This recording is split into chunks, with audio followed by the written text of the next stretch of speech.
Okay, good morning, everyone. This is the Washington Area Highway Transportation Committee meeting. It is July 29th, 2019. Gina, could we do the roll call, please?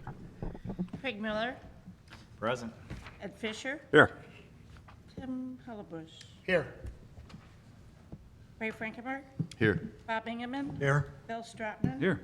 Mayor Lucy, Joe Holtmeyer, Here. Danny Cassette, Albie Eckelkamp, Here. Bill Miller, Here. Tim Brinker, Here. Steve Sillentrop, John Ilgis. Here. Please stand. I pledge allegiance to the flag of the United States of America and to the republic for which it stands, one nation, under God, indivisible, with liberty and justice for all. Good morning. Morning, Mr. Chairman. Tim, would you bring us up to date on why Judy's not here this morning? So Judy called me yesterday, and she's going to end up taking a personal day today, spend some time with her dad. So she asked that I fill in. She really didn't give me anything to mention other than I can provide an update later on the Washington Bridge. Very good, thank you. Well, while Judy's not here, I mean, this is going to be her last meeting, the end of this month. She retires August 31st, or August 30th, whatever, So one more meeting. so she'll make one So more. one more meeting. If we do have meetings in August, I assume. We've never, not because of the fair or whatever, yes. I think it's appropriate that we think about doing something for Judy after all the, 17 years that she's given back to us and whatever, some type of recognition. Sandy and I are working on that. Got it, thank you. Take care of that. Okay, if we can help you, let us know. Okay, very good, thank you. First item is the approval of the minutes from the June 24th meeting. Everybody has a chance to read them. Move approval. I have a motion and a second to approve them as presented. All in favor, aye. Aye. Opposed? Thank you. Getting right into it, Amtrak. Has Mark passed the baton yet? He has passed the baton to Craig. I talked to him the other day. I was just describing. So yeah, he and Mary Beth Retke used to go to these MORPAC meetings. Spoke with Mark and Emily Underdown, who's taken Mary Good. Beth's place, and we are scheduled to go to the next meeting, which I believe is in October, is what I heard. So we'll be taking over that role and bringing those information back this way. Very good, thank you. Any other questions, comments on Amtrak? Hearing none, John? Highway 100 Missouri River Bridge. Take it away, Tim. All right, so the major operation right now is still the demolition. I think most of you guys probably know we ended up doing a blast of the river piers over the weekend. It went well. 2 of the 3 are gone. We've got 1 blast remaining. We still got a little part of the truss over the railroad that needs to come out here in probably 2 weeks. And then we'll get on land in Franklin County, start taking out the abutment. Once that is complete, we still have some roadway improvements on Franklin County. We've got a mill and fill. We're going to resurface it, lengthen the curve out there on the end of the bridge. That should help traffic a little bit. We've got some touch-ups to do. And then we've got a really major focus will turn to the causeway removal. And that really we have to wait till the river comes down. Right now, we're sitting at about a 21-foot river. We really need to get down to probably 12 or 14 foot. So if the river doesn't come down, that's going to put us on hold for a while. And before we can evacuate or move out, the causeways have all got to get back, come back out of the river. So The both ends of the bridge, of course, that's going to change, as you just indicated. Correct. How much will it change on the north side? And we'll start with the north side. So the north side is pretty well done. Pretty well done. Yes, all we've got left That now- curve is going to be what is there, is how it's going to Correct. be. What you see is what you get there. The only thing we've got left on the north side is we've got to construct a trail, the shared use path or the bike trail, that'll go wrap under the bridge and allow you to get to the other shoulder. And then we've got to clean up, the causeway's got to come out. And then on the Franklin County side, the basic template's going to stay there. We're just going to lengthen the curve. Right now, as soon as you get off on the bridge, you immediately go to 2 lanes. Yes. We're going to carry that further down towards 3rd Street and take a lot of that sharp curve out of there. Okay. That should help ease some of the concerns. people That'll have. ease concerns. You bet. But you're still going to have a curve, though. I don't want to dismiss that, but it should help. You know, I had a comment from one of our customers about the lighting on that right now. The lighting, if you go across that at night with the curves and the whatever construction, that luckily there haven't been any accidents that have occurred, but it is probably pretty dark Correct, there's, On the- the only lighting above the bridge. above No, I the know dock, that, yes. is gonna be on the shared use path. But I'm saying on the curves at the ends of each bridge, seems like that's where there could be some type of lighting. Like on a utility pole? Yeah, yeah, exactly, not on the bridge itself, obviously. That might be something the city wants to explore with Ameren, because you've got quite a lighting package through the city. I know there was some existing lights. That's the first time I've heard of that. And really, it was a well-known person in town that indicated that he had trouble making, at night, without some type of illumination. What- Not the bridge itself, but at the ends of each one of them. Another improvement that's really gonna help is, we don't have any shoulder there on the northbound lane as you approach the bridge. We'll end up with a 10-foot shoulder there. That'll give everybody the feel of Impression. room Okay. again. And then we've got guardrail that's gonna wrap off the bridge into that driveway there. Good. The first house. Okay, yeah. Nothing new on the pedestrian walkway when it, No, we're still working on installing the lights, both on the shared use path as well as under the bridge. We're at kind of at a stage now where we need to get access back through the river, and we need to get barges up with man lifts to start working again, so to be safe, really, we need to get under a 20-foot river. And Tim, it's important to note that with the causeway rock that needs to come out, that's highly, obviously, the only way you get that out is to continue to utilize the riverfront trail.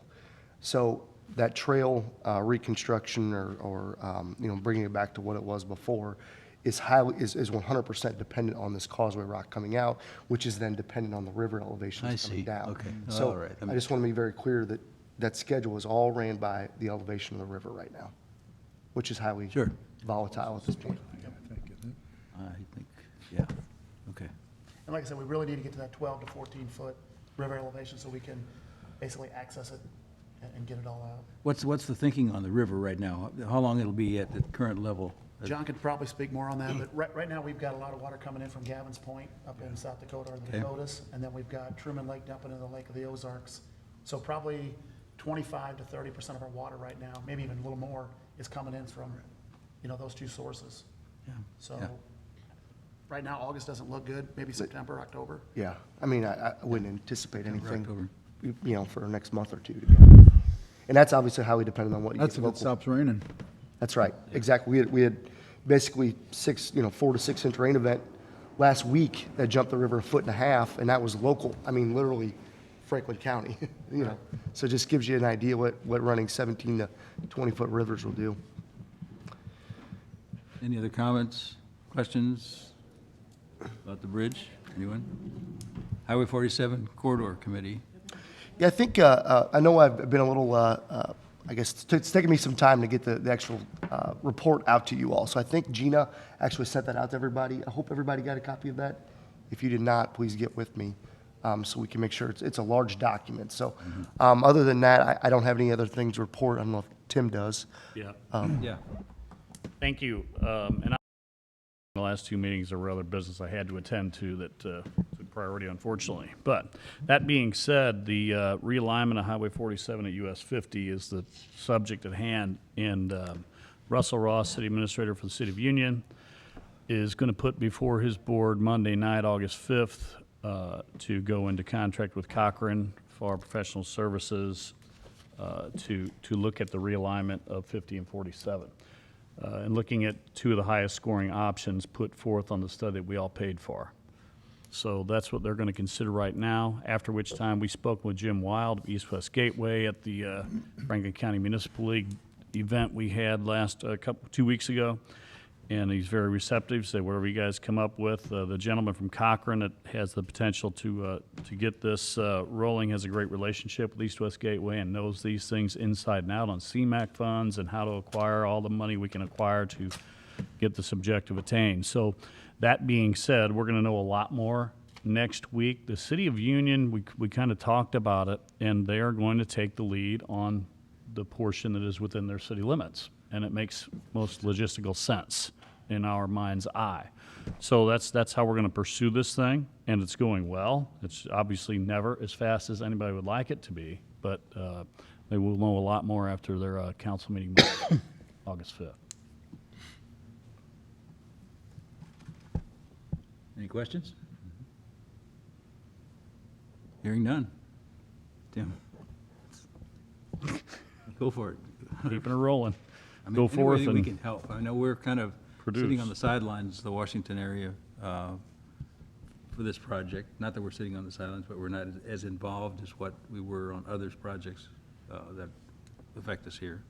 Sure, but you'd be surprised at the modeling that this community has put forth that others mimic, and obviously it's the old golden rule, you know? Right.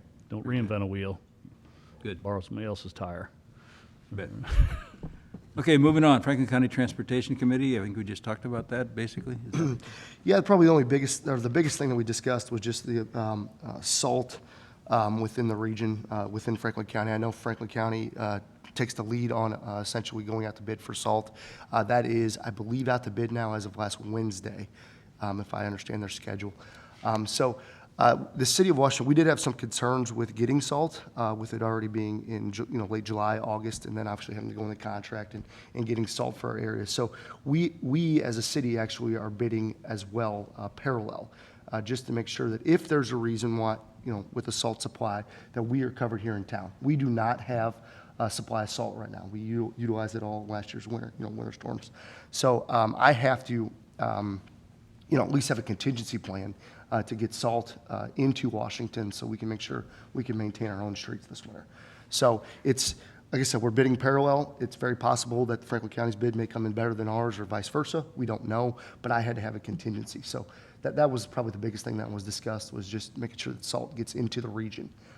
We have had 3 potential bidders that have called. They've indicated that they are going to provide us a bid. So hopefully the bids come in well, and we can put the old spot. Ours are due this Friday. So we are, essentially, we are about, probably I think a week and a half to 2 weeks ahead of when Franklin County's bid is due. And like I said, that'll at least give us that time to know, do we have a salt supply? And if not, what's my next plan? So. That come in by barge? Is that how it comes? Yeah, from what I understand, the salt supply comes up by barge up the Mississippi, and it is then distributed out of St. Louis. Out of St. Louis, it's distributed. Right. So they have to go to St. Louis to pick it up? literally. Correct. Right, Yeah. okay. Yep, but we are, like I said, our supply is, we are essentially down to nothing. I don't know if anyone recalls, late February, March, we were actually mixing a 50/50 cinders and salt just to be able to, make the supply go as long as we can. I've received plenty of calls that we don't use cinders in town, which I totally understand that, but you got to do what you got to do. So, Yeah. So the cinder supply is pretty much available, abundantly available, I would assume. we don't utilize cinders. We were just using what was No, in I the know. back of the bin, of our salt bin. Like I said, we were so depleted at the time that we were just using what we could to get by. I'll ask that of Tim, cinders are readily available. That I don't know. Really? Oh. I can't. I mean, are they putting it on interstates and whatever? We use a Or blend. state? We use other things, beet juice, cinder salt. It's true. Just depends what kind of storm. We even got Really? calcium if it's. I know the county does still at times use cinders, so, I mean, I would assume they're readily available, but, They are. we When haven't Go to even- a power plant downstream, we get all Yeah. that stuff too. we haven't even looked into Yeah, that's, that as being a contingency. We're pretty confident that we're gonna get a bid either through them or through our own, so. How many tons do you use, John? Whew, I don't have that number. I don't have that number. I think 4,000 to 6,000, something like that. Substantial amount. But if you go to our salt bin right now, it is completely depleted. We have none. So we need to make sure we get as much as we can in town. And that contract, again, or the bid, the way it's set up, is we're going to bid this late summer. We'll have a supply, and then we'll also be able to purchase underneath that same unit cost, again, late winter, early spring. So we can, that's a good thing, because then we don't have to go into emergency purchasing, which is a big concern, because then the cost goes up. The salt market's pretty similar to propane market, if that makes sense. If you buy in the summertime, it's cheap. You buy in the wintertime, obviously, it's very expensive. So that's what we're trying to get around.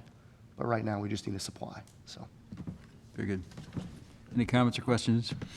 Franklin County Transportation? Joe, anything from the other side of the bond? We're gonna have about $8 million in the next 5 years for projects in Warren County, which is good. We have on that. Speaking of salt, we redid our salt. Our salt over doubled the price from last year to this year. So actually, our salt, we redid it, this is coming in this week, in fact. So it was like $52 a ton, like $120 a ton. Wow. Actually, we redid it, so, speaking of salt. But other than that, that's what's going on right now. Any projects that line up with the Highway 47 that are in your project list? We talked about that, I mean, we talked to MoDOT on that side, and it's, it's a no-win situation right now. Gotcha, all right, I all hate right. to say that. All right, understand. Any other questions, any comments for Joe? Questions? Hearing none. Airport? On the airport, we are, currently, we have a low bid to do the restriping and some spall repair on the runway. If you recall, the restriping project was actually an alternate bid whenever we did the apron project. We only received one bidder as part of that alternate bid, so we decided to go back out to bid as its own standalone project. We had 3 bidders. But in addition to that, while the runway is closed, because we need to close the runway to stripe the runway, we also are going to do some spall repairs, some concrete work on the runway. I didn't think it would be, I thought it would be in the best interest to do it all at one time. So you didn't have, for example, a runway closure this year, and then 3 or 4 years down the road have another runway closure. So let's just do it all at once. So that is slated to begin on August 12th, is when that closure will be. They wanted to do it the week before during the fair. I told them that was not acceptable, so we pushed it back to August 12th. That would be a 1-week closure of the runway. So we are getting everybody coordinated. I'm going to work with Sal to get this week to get notice out to everybody, 2 weeks' notice. But they're going to get in and hopefully get out. Obviously, it's all weather dependent. But it would be a 1-week closure beginning August 12th. You know, we get the information of how many gallons of fuel and stuff that is used, That's not- sold or whatever. Any changes in as far as what you're seeing? I mean, I noticed the numbers don't change. Every other month, it looks like there's about a double the amount. Yeah, you know, we've seen a lot of, yeah, I haven't gone back and actually looked to see what the difference has been from year to year. I apologize, I've not That's done right, that. But, you know, just with I get text messages frequently from Kevin over at the airport. And it seems to me there's a lot of traffic in and out. I mean, it seems like a lot of jet traffic. We had quite a few larger jets last week. We also do have the mechanic is operating within the hangar. And that gentleman is bringing planes in from Spirit essentially to work on them, and then they fuel up to go back into St. Louis. So that's kind of a bigger benefit as well. So I don't know the specifics or to quantify that. I could definitely do that a little bit better next time. You know, but- something that would be interesting, I think, is the number of takeoffs and landings that are occurring on that bridge, or on that airport area. Yeah, and I know, and that's been something everybody's been looking at for quite some time. We're working on, if you go over there right now, you'll see there's a 60-foot pole that's kind of sitting in the grass. I'm working on getting FAA clearance to set a new utility pole next to the hangar to essentially put an antenna on to get the Crestview Water Tower. Once that happens, we'll be able to have cameras, you know, or better functioning security cameras than what we have now. That'll face out, you know, out to the entranceway to the airport, but it'll also face center of the runway. With the idea being that if we can get sound or noise, we can then put it in a program and you'll see those peaks. Like, I don't know if anyone, you know, when you hear voice or whatever, it has different peaks with your fluctuation of your voice. So if we could get a piece of software, then we could just count those peaks to see if we can, you know, get a traffic counter rather than somebody watch a video. Other thing we can have is there's motion detection on these cameras where they turn on. So you'll be able to, essentially, the camera could be just running and, you know, not on. When it hears a plane coming in, it sees the motion on the runway, it would then trigger, and then you could just count those up. You know, where I'd have airport staff maybe once a week count them up as a way to try to be a triggering mechanism till we know how many landings and things there are. So we're looking at different options. Right now, that's one of the solutions that we've kind of come up with, but it is not up and running right now.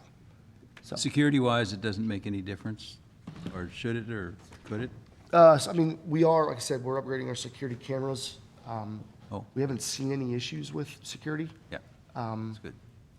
I know Warren County, actually, some of their police officers utilize it as like a substation where they come in, do their paperwork Good deal. and whatnot. That was something that was all negotiated prior to. Good. So we haven't seen anything that would be a security detriment. Okay. Any other comments, questions for the airport? Hearing none. Team track? No report?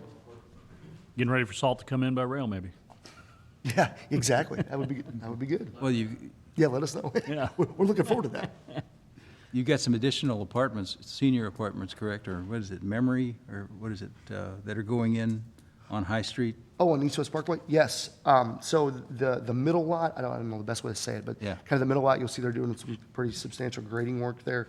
Yeah, that is it's an I3 use, which is the building code calls institutional use, but it's a memory loss center.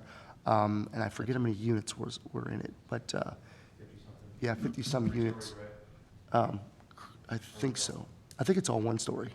Yeah, one story, but 50-some units. It's not an apartment complex. It's more of a, like I said, yeah, institutional memory loss center Oh, it to is. just, Okay. try to help people with Alzheimer's, dementia, that type of use. So that's what's being constructed at that location right now. Good. Any anything else on that? Yeah, John, the Heidman Industrial Park out there where Melton Yes. has all that construction, is that whole thing in the city limits? Yes. It is, okay. Yeah, and I'm working with Melton a little bit. As you travel, I got a call early last week from some individuals that live on Judy Lane. They were trying to make the turn on the 100. And as you travel eastbound, the turn actually goes up the hill a little bit. There's some trees that are there on the right side of the road. It's off MoDOT right away, but it's on Melton property. So I'm working with Melton to try to get those trees trimmed back. It's not really, we don't have a code section that we could say trim the trees because it's not really in a sight distance triangle, but with the way that 100 makes kind of the bend, bends to the south a little bit as you go up that hill, it does make an issue for people kind of driving in or coming off Judy Lane or those type of things. So they've been very receptive to that. So hopefully we can get some of those trees trimmed back as well. So the moral of the story is they've just been very, like I said, receptive to anything to assist with transportation and that type of thing. So far, so good. This is probably a good spot. Pete Whaley is here to bring some things to our attention in transportation. Good morning, ladies and gentlemen. My name is Pete Wallig. My address is 2028 Rosebrook Drive, Washington, Missouri. I'm disappointed that Judy Wagner couldn't be at the meeting this morning, and I trust that after I finish this prepared statement, I'd like to give to Mr. Hellebush to timely deliver to her. A few years ago, the city of Washington promoted and corrected some misaligned street intersections, two of which are located at 5th and Elm and 5th and High Street, to provide safer and better pedestrian and traffic flow. With that in mind, I bring to your attention the large new apartment project being constructed at the intersection of Route 100 and Bluff Road in Washington, which appears to present many additional problems to normal traffic flow and poses, in my opinion, and that of many others as well, several severe safety hazards for everyone traversing through this intersection area in the years to come due to access way oversights by the City of Washington, the Missouri State Highway Department, the project developer, and his engineering firm for the following reasons.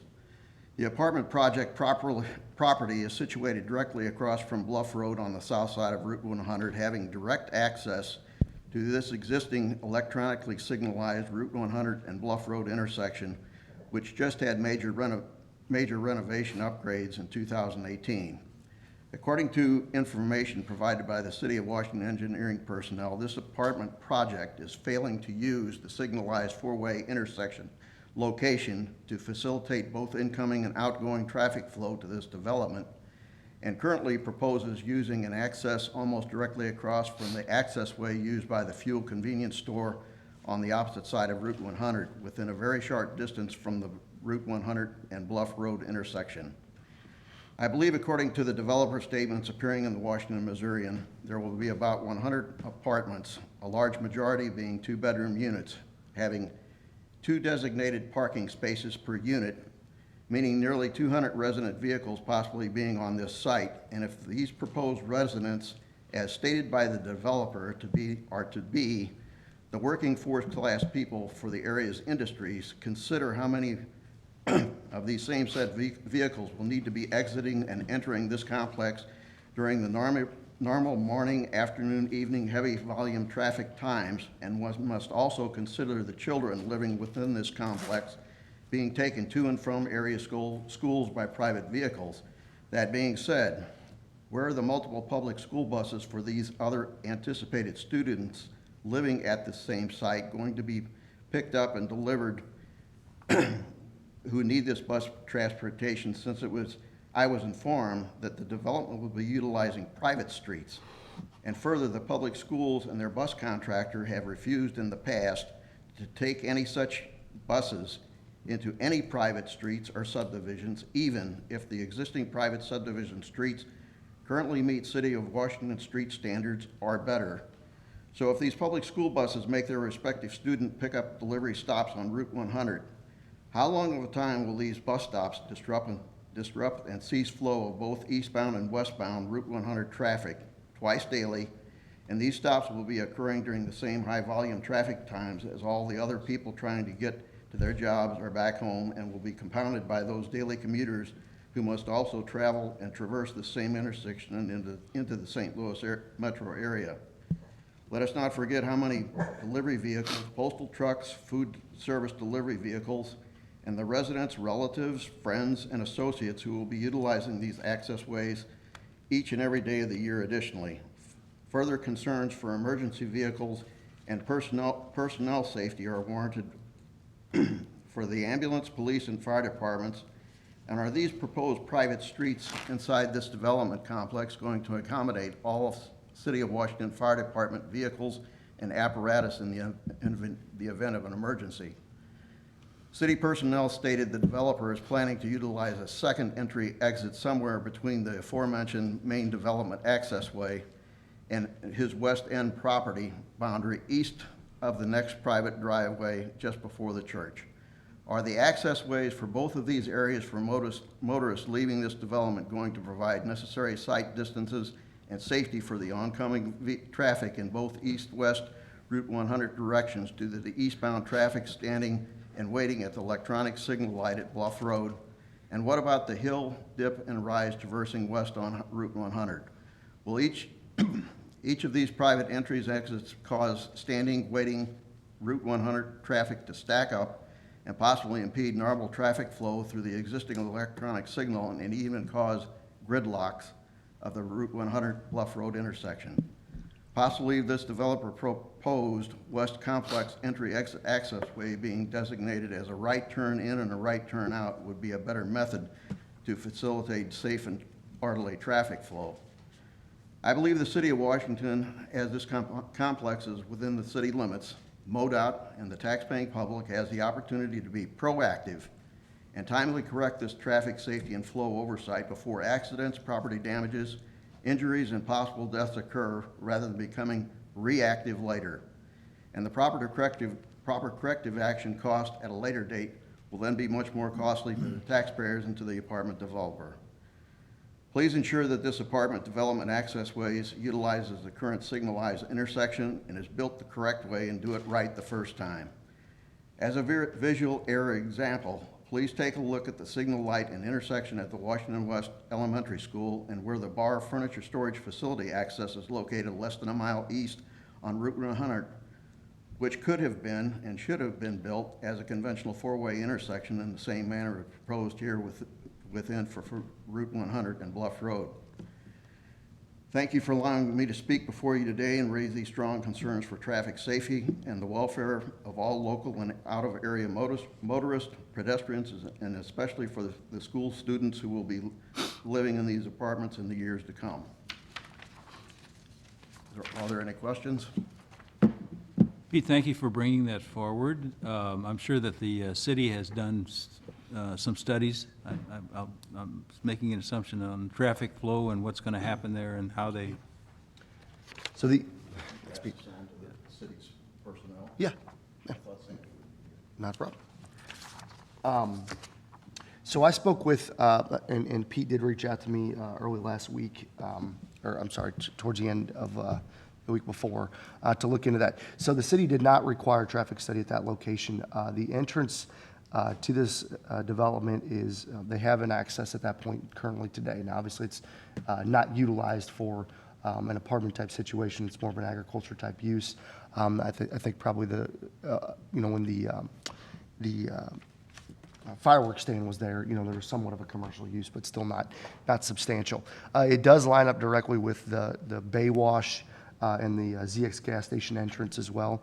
And I talked to Judy last week, early last week. I know she's been on vacation, sent her an email, and she sent me to Jeff Lappy, which is, I believe, the MoDOT right-of-way individual.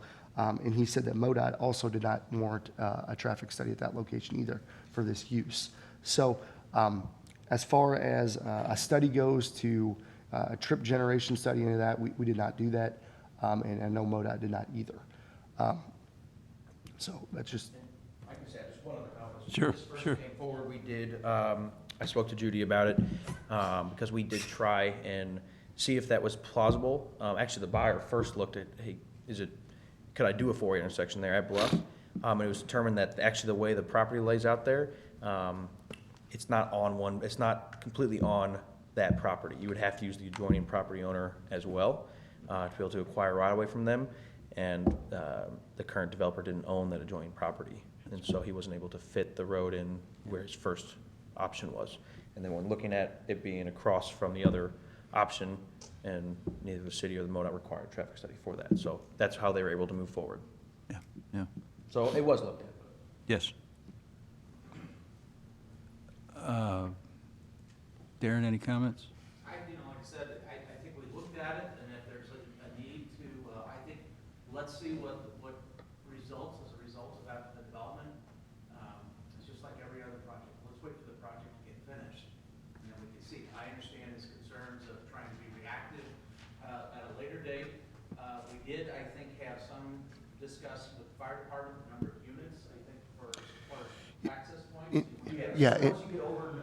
Once you hit 100 units, you are required a second access point. So currently it's 96.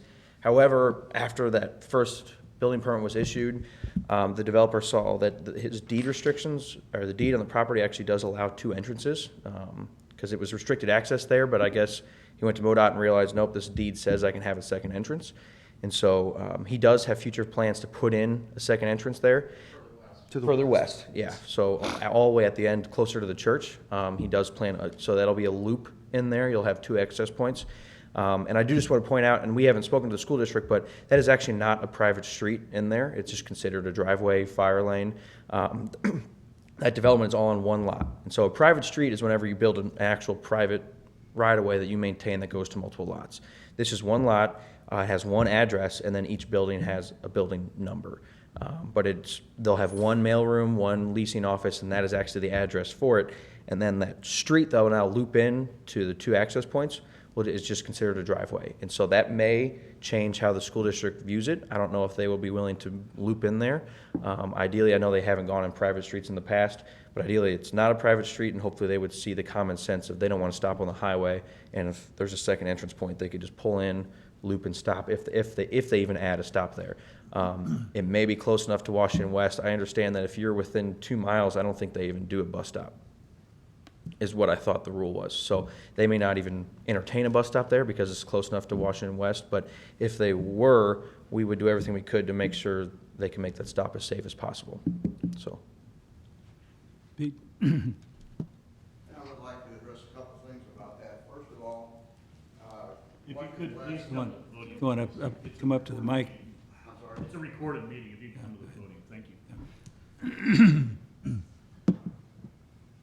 to follow up with what he just mentioned and everything, the school district has been very adamant about not going into any private streets anywhere.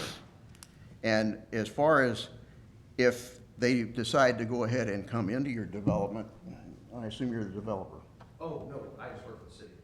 You work for the city? Yeah. Okay, if they decide to come into this development, that'll set a very interesting precedent about coming into other subdivisions such as Forest Hills, south of Washington, and many others. So I will be very interested to see what response the city, the school district and the bus company, has about coming into it on a private street. So this is something that, everybody needs to take into consideration. They have not been interested in coming into any in the past. If they want to do this in the future, it's going to open up a whole new ball of worms not only for the city, for the school district of Washington, but also for the public school districts throughout the state of Missouri. Very good. You know, sorry. I was just going to make a comment. I lived in Forest Hills, and the school district does run buses through there. I don't know how long they've been doing it, but several buses will come through each day. One for Clearview, one for their, I guess, a middle school and high school. And that is a private street, Forest Hills Drive. That whole subdivision is private. So I guess they do make some exceptions based on that, because they're there now. I think it's also important to note too that, let's just say that the drive access was aligned with Bluff Road. That still would not be a dedicated public street to entrance. So the problem would still exist with school buses, regardless if it was at the intersection where there was a lot, where the signalized intersection or where it's at today. If true that school buses do not go into private subdivisions, which I don't know that's in here, but if true, that problem would still exist regardless. They'd have to still solve that problem. So just to be proactive, we can reach out to the school district, but I will verify that rule. I'm thinking they may not even require a stop regardless because it's close enough to Washington West. I'm pretty sure once you're within 2 miles, I don't think they put a bus stop because it's close enough. That could change today based on, if it's not walkable, that kind of thing. And then just one other thing I want to comment is that the reason we did try and push the four-way intersection there is because we were looking at a future roadmap. If we wanted to actually extend maybe Bluff Road south, we sat down and looked at it and realized the floodplain there and the way that gully kind of snakes around, it's not feasible for us to be able to even extend the road because you would have to either completely reroute St. John's Creek or build a lake, causeway. So you would have to go over multiple crossings there. And so we actually, when we were looking at our future roadmap, that's where we worked with the developer, said if you're going to put this second entrance west, we actually requested right away at that other entrance to be able to wrap west down to KK. So that's kind of where our study came. So do we need this to be a public street? Do we need future right of way? And it was determined it wouldn't work there at Bluff Road anyway. So one, because you'd have to work with multiple property owners that weren't involved in the development, and two, there's realistically nowhere for that road to go future as you go south. So. Well, I think this is something that probably has to go before the city council. We're here basically to listen to. It's already made the approval? Yeah, the development's already been approved. It's done. Okay. It was brought in, annexed in as R3 multifamily. Got it. So they requested it. The next step was applying for the building permits, and they've already gone through all of that with regards to the permits. I don't know where we're at which stage for each building, but I mean, Right. so this has all been approved. So, but obviously, we can listen to concerns, and we understand Mr. Wallig's concerns, and welcome him to go ahead and speak to the council if he wishes to go ahead and do so. I don't know that we're going to have any other different answers than what we gave you today. No, I didn't think so, but I would also add, I know that the developer is working with MoDOT on doing some striping realignment, things of that nature, to try to provide like a turn bay into the development. So, Tim, you may not know about that, but Jeff did indicate that to me last week. So we've not seen those plans yet. I know they're still working on how that looks and how that alignment works out, but it looks to me like that's available, that there could be a 2 or 3 car bay to get into the development. well, I think this committee basically is, this is where we want to hear the concerns of the people that maybe have gone through the councils and whatever. This is the forum that puts it into perspective, I think, where the general public now will become more aware of what is happening there and whatever. So, thank you, Pete, for bringing it forward, and if we can help you, MoDOT, whatever. I'll take this forward and give this to Judy and to Jeff, make sure they got it. You bet, you bet. Anything else? Public transportation. Scott, what you got? Anything? Yes, please.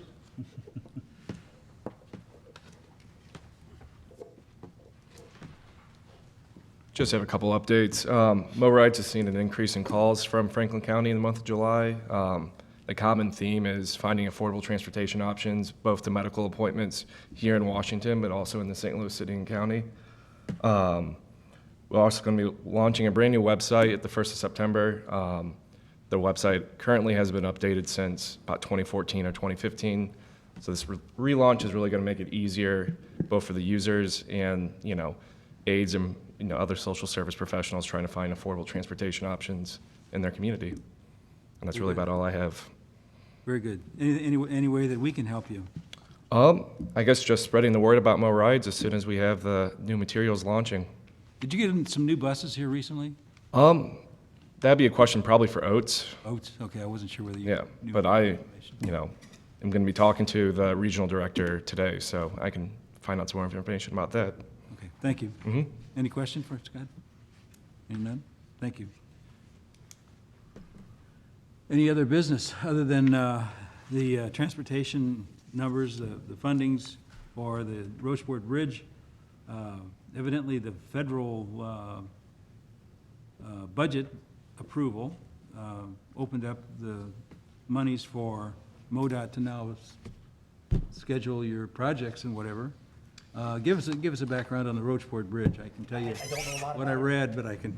If you've got it in front of you, you've got more. I've got it. Basically, the state was awarded $81 million for a grant for the new 70 bridge at Rocheport. That's scheduled to be that cost around 200, may cost $240 million. It looks like with the funding that they're getting from the federal government. Now, the bill that the Congress, or the state of Missouri passed, a law based on the approval of the federal government to get this grant. So now that means that the state can go forward with $300 million worth of bonding for other bridges to be worked on. Is that correct? That's correct. 50 million of it was going to go to the new Rocheport Bridge. So the Rocheport Bridge has been funded. It's going to be, they say it could start 2022, something like that. The nice thing about it is it's going to allow for a completely new reconstruction. We'll leave traffic where it's at, we'll build around it. I think they're going to build to the south of it. Yes. Instead of doing a rehab, which would have impacted traffic severely, and then you still would have come back later on and That's exactly, it reminds you of the Missouri River Bridge here in Washington, because we spent $10 million just to put the Band-Aid on it, just to hold it together until the new bridge was Because built. wasn't there talk of potentially 4 to 7 hour delays if we're going Oh, to yes, at least. They had no idea. This indicates that 34,000 vehicles a day Right. cross that bridge, 34,000 a day. That would shut down interstate commerce through Missouri. Couldn't use 40 either through. And they couldn't use, 70's crazy already. I mean, this is The other thing they tagged with that is improvements to Mineola Hill. They're going to put passing Yes. lanes on that as well. yes, So, two positives for the central part of Missouri. absolutely. So, that's the only thing I've got.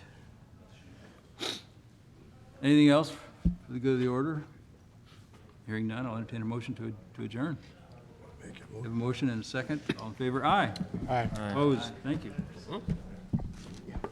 Next meeting is already on the schedule, right? Looks like it's 26th of August. There we go.